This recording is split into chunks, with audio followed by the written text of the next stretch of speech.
patience, délicatesse et méthode pour réussir l'extraction de la bave d'escargot.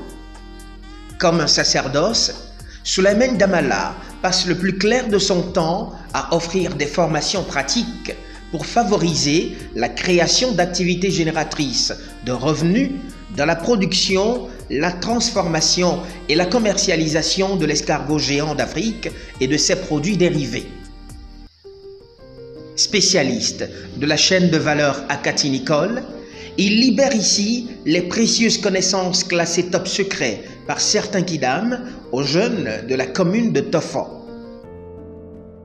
Ici, c'est un pack d'escargots que nous avons fait avec des matériaux locaux, des matériaux de récup, pour prouver qu'avec n'importe quel moyen, nous pouvons construire des packs d'escargots vraiment écologiques. Ici, nous avons utilisé les moustiquaires ordinaires et là, nous avons cousu pour sortir les potes. Là, nous avons fait les potes avec une cousue à la main, c'est-à-dire qu'on n'a pas besoin forcément d'aller à la machine et autres là. Nous avons fait une cousue à la main pour la porte. À l'intérieur, nous avons fait l'espace de collage avec, comment on appelle, avec les branches de palmier. Nous avons fait avec les branches de palmier. À l'intérieur, le sol n'est pas adéquat pour l'élevage des escargots. Donc nous avons fait l'apport du terreau. Nous avons fait l'apport du terreau et nous l'avons stérilisé avant de faire l'apport du terreau à l'intérieur. Donc à l'intérieur, nous avons planté du taro. Nous avons planté du taro, nous avons planté de la patate douce à l'intérieur du parc. Nous avons apporté aussi les feuilles de banane pour la rétention de l'eau. Donc sur la toiture, nous avons mis les branches de palmier pour augmenter l'humidité et réguler la température le plus naturellement que possible à l'intérieur. Nous avons choisi de construire ce parc à côté des bananiers, toujours dans l'intention de garder une température et un taux d'humidité acceptable dans notre parc d'élevage d'escargots. Nous pouvons dire que ça a une superficie de 3 mètres carrés où nous pouvons y installer environ 100 géniteurs d'escargots. Oui, c'est une activité génératrice de revenus, surtout pour nous les femmes, puisque bon, c'est une activité qui ne demande pas trop d'efforts. Et aussi, on n'a même pas besoin de grand chose pour le faire. À part ça, les diverses manières de commercialisation de cet escargot, à savoir l'escargot séché, l'escargot frit, l'escargot congelé. Nous avons eu à faire la mise en application de ces diverses. Après ça, lors de l'extraction, avant l'abattage de ces escargots, nous avons eu à extraire le liquide bleu de l'escargot dont nous appelons souvent le sang de l'escargot, qui est un produit vraiment utile dans la pharmacopée africaine. Donc nous avons eu à extraire le liquide bleu. À part cela, nous avons eu à récupérer les viscères de ces escargots qui vont nous servir à produire des asticots aussi. Nous avons eu à faire la mise en application de la production de la poudre de coquille d'escargot aussi. Donc en passant par la récupération de la coquille, du nettoyage de la coquille, de la désinfection de cette coquille et du séchage rapide de cette coquille et du concassage, puis maintenant de la mise en poudre de cette coquille avec les techniques purement artisanales. Son ambition, c'est de créer une communauté forte de sachants dans le secteur de la catiniculture. Et pour donner un coup de levier aux opérations de production des personnes qu'il forme, il met en place un programme informatique dénommé IRORON. Le système IRORON, qui est un système de planification et d'aide à la prise de décision pour une agriculture de précision. C'est un système qui est composé d'un côté matériel et d'un côté logiciel. Le côté matériel permet de commander les équipements électriques qui interviennent dans le domaine agricole. C'est vrai que c'est utile pour d'autres secteurs aussi, mais pour le secteur agricole, Il permet d'automatiser les équipements comme les pompes de forage,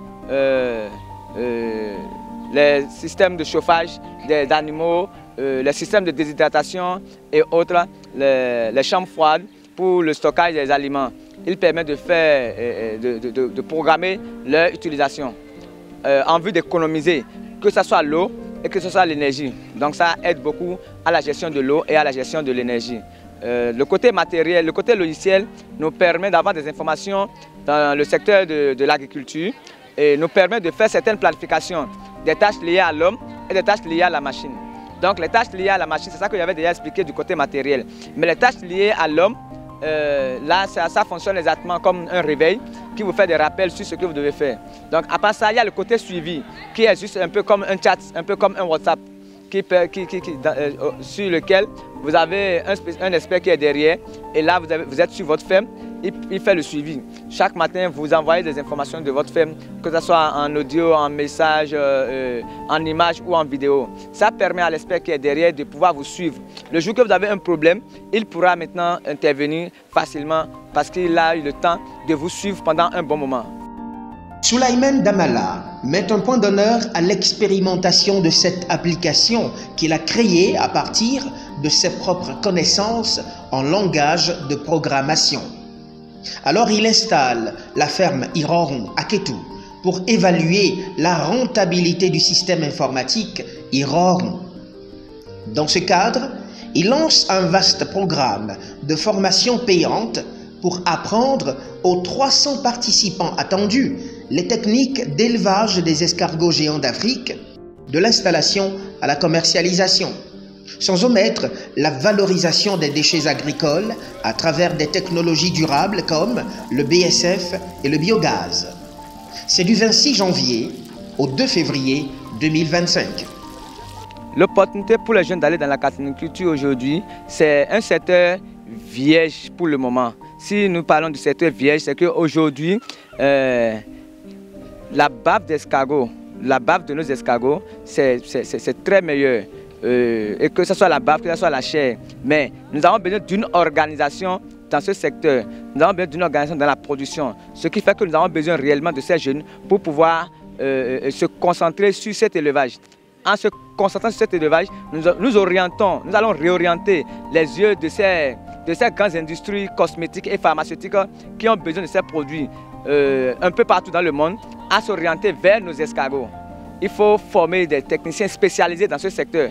Donc c'est ce que nous sommes en train de faire pour que la communauté de ceux qui sont prêts à s'investir dans la réussite, dans la mise en application, dans la mise en place d'une industrie digne de son nom, de production de ces escargots et de sa transformation, pour que nous allons juste vers les boîtes de conserve d'escargots, les cubes d'escargots et tout cela, pour que nous puissions intégrer la coquille d'escargot qui regorge du calcium de qualité dans nos pharmacies.